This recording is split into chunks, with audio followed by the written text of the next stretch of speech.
Study વર્લ્ડમાં આપનું હાર્દિક સ્વાગત કરું છું. આજે ધોરણ 10 ના વિજ્ઞાનના પ્રથમ ચેપ્ટરની વાત કરીએ કે રાસાયણિક પ્રક્રિયાઓ અને સમીકરણ.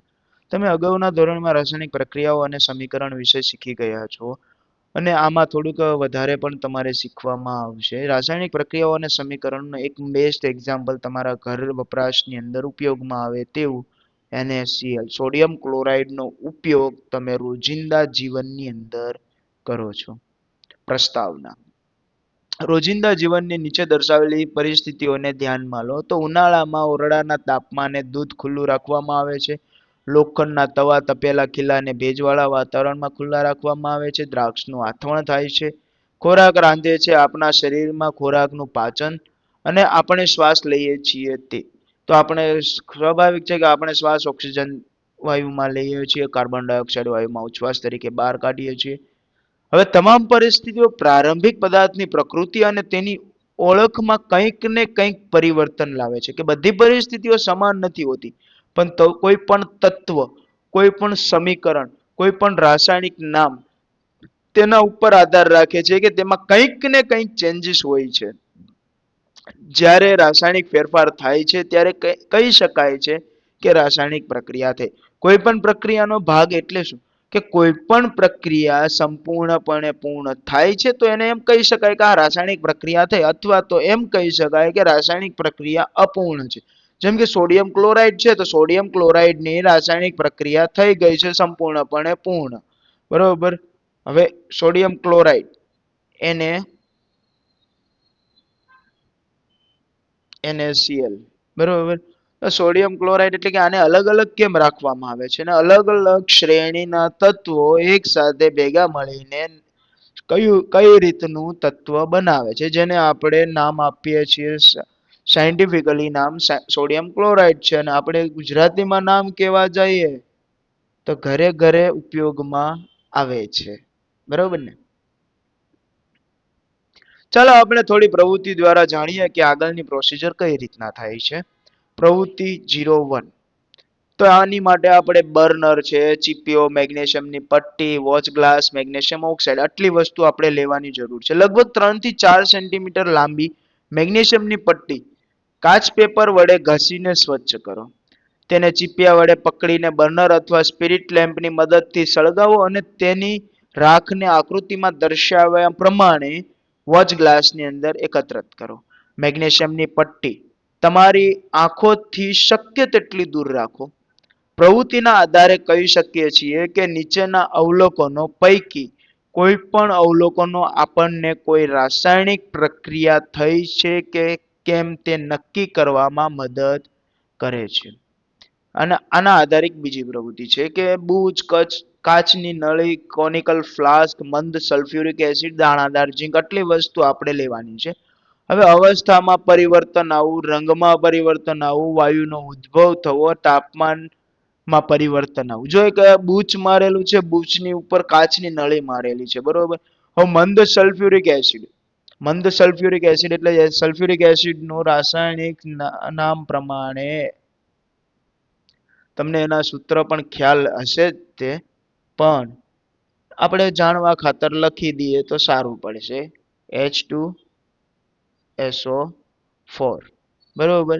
હવે દાણાદાર ઝીંક, બરોબર. તો ઝીંકની સલ્ફ્યુરિક એસિડ સાથે પ્રક્રિયા થાય, ઝીંક સલ્ફ્યુરસ એસિડ બનાવે અને આપણો જે હાઇડ્રોજન વાયુ વધે તે જે નળી મારફતે હવામાં મુક્ત થઈ જાય છે. હવે રાસાયણિક સમીકરણો. તો પ્રવૃત્તિ 1 માં મેગ્નેશિયમની પટ્ટીને હવામાં સળગાવે છે ત્યારે તે મેગ્નેશિયમ ઓક્સાઇડમાં રૂપાંતરિત પામે છે. હવે એક વસ્તુ છે કે મેગ્નેશિયમ ઓક્સાઇડમાં રૂપાંતરિત થવા પાછળનું કારણ કે એને કોઈ વાગતા અનુકૂળ ચુસ્ત પેટીની અંદર કોઈ આપણે પ્રયોગ નથી કરવામાં આવેલો, તેને ખુલ્લા વાતાવરણમાં પ્રયોગ કરવામાં આવેલ છે અને જેથી કરીને ખુલ્લા વાતાવરણમાં આપણને પૂરતા પ્રમાણમાં ઓક્સિજન વાયુ મળે છે, જેના કારણે મેગ્નેશિયમ ઓક્સિજન સાથે પ્રક્રિયા કરી મેગ્નેશિયમ ઓક્સાઇડ બનાવે છે. મેગ્નેશિયમ પ્લસ ઓક્સિજન એટલે કે પ્રક્રિયકો અને આપણને નિપજ સ્વરૂપે મેગ્નેશિયમ ઓક્સાઇડ તો પહેલા જ મળી ગયું છે. હવે રાસાયણિક ફેરફાર અનુભવતા પદાર્થો મેગ્નેશિયમ અને ઓક્સિજન પ્રક્રિયકો દરમિયાન નવો ઉત્પન્ન થતો પદાર્થ મેગ્નેશિયમ ઓક્સાઇડ નિપજ તરીકે પણ ઓળખાય છે. પ્રક્રિયકો અને નિપજની વચ્ચે દર્શાવાતી તીરની દિશાની દ્વારા પ્રક્રિયકોનું નિપજમાં રૂપાંતરણ થાય તેમ પણ દર્શાવવામાં આવે છે. પ્રક્રિયકોને ડાબી તરફ એટલે કે લેફ્ટ હેન્ડ સાઈડ તેમની વચ્ચે પ્લસ ચિહ્ન દ્વારા લખે છે કે તેવી જ રીતે જમણી બાજુ રાઈટ હેન્ડ સાઈડ તેમની વચ્ચે પ્લસ દ્વારા લખે છે કે તીરનો અગ્રભાગ નિપજો તરફ હોય છે અને તે પ્રક્રિયા દર્શાવે છે.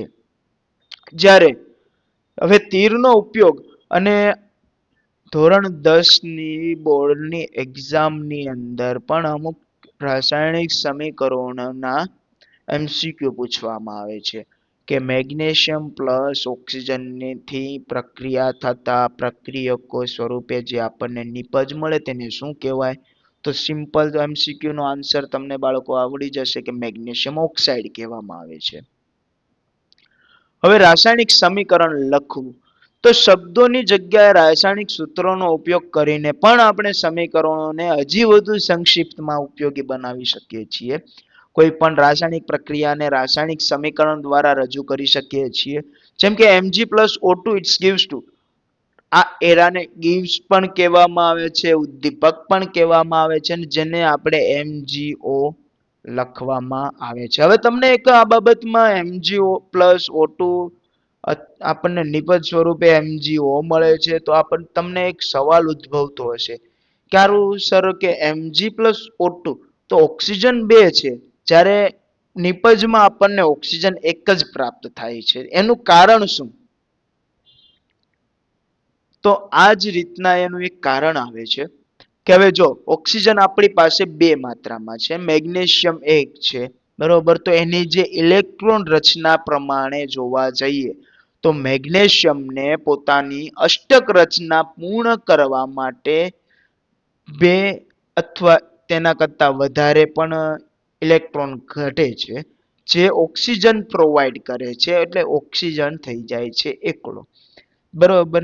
જે આપણને MgO સ્વરૂપે પણ પ્રાપ્ત થાય છે. તીરની નિશાનીની ડાબી બાજુ લેફ્ટ હેન્ડ સાઈડ અને જમણી બાજુ રાઈટ હેન્ડ સાઈડ રહેલા દરેક તત્વના પરમાણુઓની સંખ્યા ગણો અને તેની સરખામણી કરો. જો પહેલી વસ્તુ કે સમીકરણ સાચું ક્યારે કહી શકાય કે બંને બાજુની સંખ્યા. સપોઝ કે તીરની આ બાજુની સંખ્યા ગણો તો ત્યાં મેગ્નેશિયમ એક જ છે આપણી પાસે, જ્યારે તીરની આ બાજુની સાઈડ ગણો તો મેગ્નેશિયમ પણ અહીંયા એક જ છે.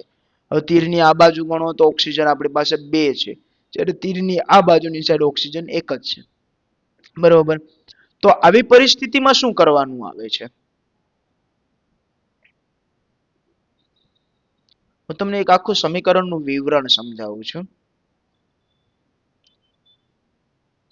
Mg+O2 જ્યારે આ રીતના સમીકરણ દર્શાવવામાં આવે છે ત્યારે સમીકરણને ભાગરૂપે તમે આ રીતના લખી શકો છો કે O2 ઓક્સિજનનું 2 થઈ ગયું, ઇક્વલ થઈ ગયું. પણ ક્યારેક તમારે એની પ્રક્રિયા સમજવી પડે કે આ પ્રક્રિયાના ભાગરૂપે શું છે, શું કરવામાં આવેલું છે.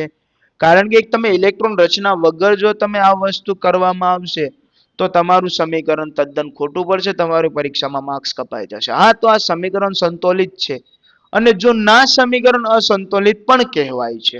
આ પ્રકરણના સમીકરણને પ્રેરક ક્રિયા માટેનું પણ માળખાકીય રાસાયણિક સમીકરણ કહેવામાં આવે છે.